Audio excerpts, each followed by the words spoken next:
Aqui, valendo.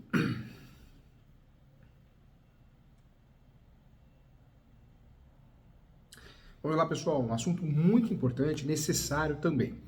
Quando nós falamos de justiça gratuita, muitas pessoas confundem confundem de fato, né? Justiça gratuita com assistência judiciária gratuita. São situações totalmente diferentes. Justiça gratuita, eu estou pedindo ao Poder Judiciário, no caso representado pelo juiz, pela juíza, para que, se o Judiciário entenda, diante do conjunto de provas, que essa justiça gratuita, esse pedido deve ser deferido, o autor da ação não vai pagar taxa judiciária, não vai pagar citação, taxa recursal se precisar correr. Em regra, não vai pagar, não deveria pagar nem a perícia, que a perícia nós sabemos que é complicado, porque no Brasil, muitos juízes, por mais que você tenha os benefícios da justiça gratuita, por mais que você tenha a justiça gratuita deferida, o judiciário, de fato, ele vai exigir que você pague o perito, né, o profissional perito. Diz a lenda, não no Brasil, porque o Brasil é um país totalmente honesto, correto, então claro que no Brasil não, mas diz a lenda que isso acontece em outros países, em alguns países, porque o perito divide os honorários com o Poder Judiciário, né, com o juiz, a juíza, por isso dessa insistência em pagar a perícia, mesmo que você seja beneficiário da justiça gratuita, e aparece no artigo 98, né? Aparece no artigo 98, ou seja, você não teria que, em regra, pagar perícia, o serviço de perícia, sendo que você é beneficiário da justiça gratuita. Então, nós temos uma situação que, de fato, não seria comum pagar, mas na prática é. Na prática, nós pagamos o serviço de perícia, principalmente no uso capião, porque mesmo com o entendimento pacificado, onde o juiz deu a justiça gratuita, mesmo que tenha fundamentação no artigo 98, o judiciário, em alguns casos, alguns juízes entendem que você tem que pagar a perícia, porque é um serviço por fora, à parte. Então, é fato. Não podemos fazer confusão. Quando eu quero fazer uso capião com justiça gratuita, eu vou pedir justiça gratuita, eu vou assinar uma declaração, vou trabalhar com esse pedido em preliminar, antes dos fatos, e vou pedir ao Poder Judiciário que reconheça, que defira essa justiça gratuita.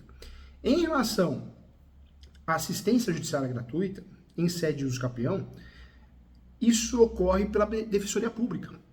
A assistência judiciária gratuita é o advogada gratuito, eu não pago esse advogado, porque eu vou usufruir dos serviços que eu tenho da Defensoria Pública. Então, uma coisa não tem nada a ver com a outra, né? Justiça gratuita em relação às taxas do processo, às despesas no decorrer da ação. Quando eu falo de Defensoria Pública, é o serviço do defensor público, que será prestado pela Defensoria Pública. Cuidado também. A justiça gratuita eu posso pedir a qualquer momento, em qualquer instância, primeiro grau, segundo grau, terceiro grau. Não só o autor pede justiça gratuita, mas o réu também pode pedir justiça gratuita. A gratuidade da justiça concedida por decisão, a parte que comprove, né, não ter recursos financeiros para custear o processo, ela fica isenta da taxa judiciária, das citações, de qualquer serviço, de emolumentos.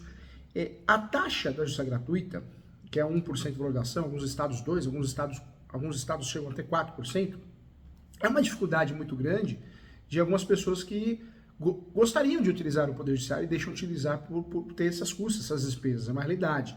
Então, é importante. Nós podemos também pedir justiça gratuita, não só no uso capião judicial, mas no uso capião extrajudicial também. No uso capião extrajudicial, eu posso fazer um requerimento onde eu tenha também um pedido de justiça gratuita. No Brasil, o estudo da justiça gratuita vai do artigo 98 até o 102 do Código de Processo Civil. Nós temos isso devidamente tipificado no Código. Vamos começar pela primeira diferença, então. Então, nós temos a assistência judiciária gratuita, que está prevista no artigo 5º da Constituição Federal, que atribui ao Estado a obrigação de garantir que a pessoa com poucos recursos financeiros tenha acesso a um advogado sem ter que arcar com o custo da contratação.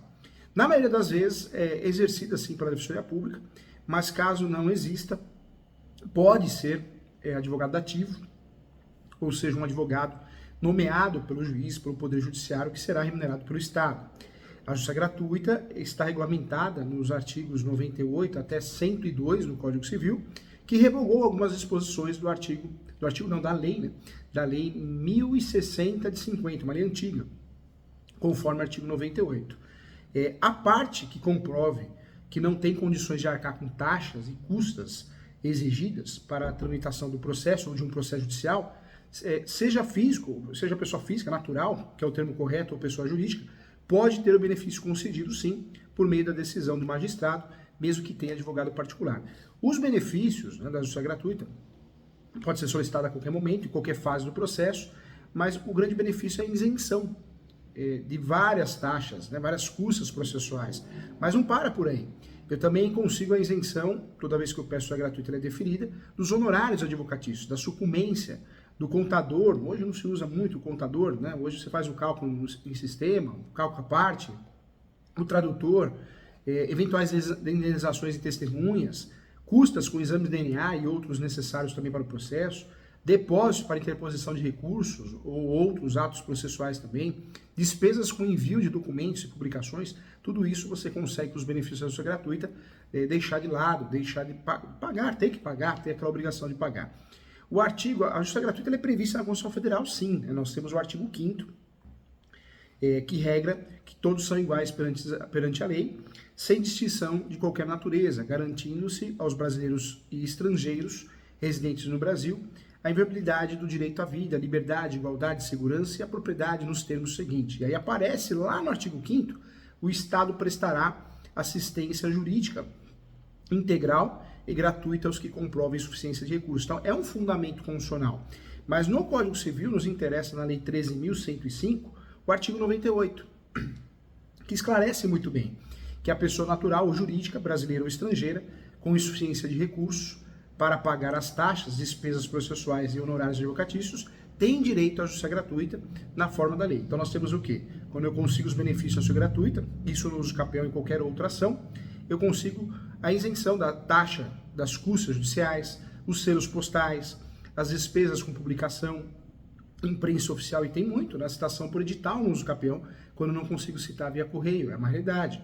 Então eu consigo dispensas de publicação e outros meios também. A indenização devida à testemunha quando empregada, que receberá do empregado o salário integral, como se estivesse em serviço. As despesas com realização de exame de testes genéticos, como o DNA, código genético, custas com elaboração de minutas de cálculo, os depósitos prévios em lei para interposição de recursos, para propositura de ação, os emolumentos, inclusive nos cartórios, tanto no registrador como no notários, né? Então eu consigo a verbação, o registro, eu consigo também. Então, tema importante aqui, nos interessa muito. No uso capião, eu consigo provar a justiça gratuita como eu provo em qualquer ação. Eu consigo desenvolver muito bem esse pedido, fundamentando muito bem, juntando, provando que o meu cliente é aposentado, aposentada, está desempregado, desempregada, folha de rescisão, carteira de trabalho com baixa na carteira, a conta negativa, talvez pagando um tratamento médico, tudo isso me ajuda a conquistar a justiça gratuita, usando como prova emprestada porque já conseguiu outro processo, lembrando que ela pode ser impugnada a qualquer momento também, se alguém se habilitar ou contestar a ação de uso capião. Então, a justiça gratuita é muito comum no uso capião. A justiça gratuita é uma coisa, gratuidade da justiça, e assistência judiciária gratuita é outra coisa, que é o uso capião feito pelo defensor público. Então, nós temos situações totalmente diferentes, né? É importante estudar esse tema também. Quando eu falo de justiça gratuita, eu quero trazer para você que a gratuidade da justiça ela é assegurada em virtude da hipossuficiência, né? E não é aquela do direito do consumidor, é aquela em relação a custo, a financeiro.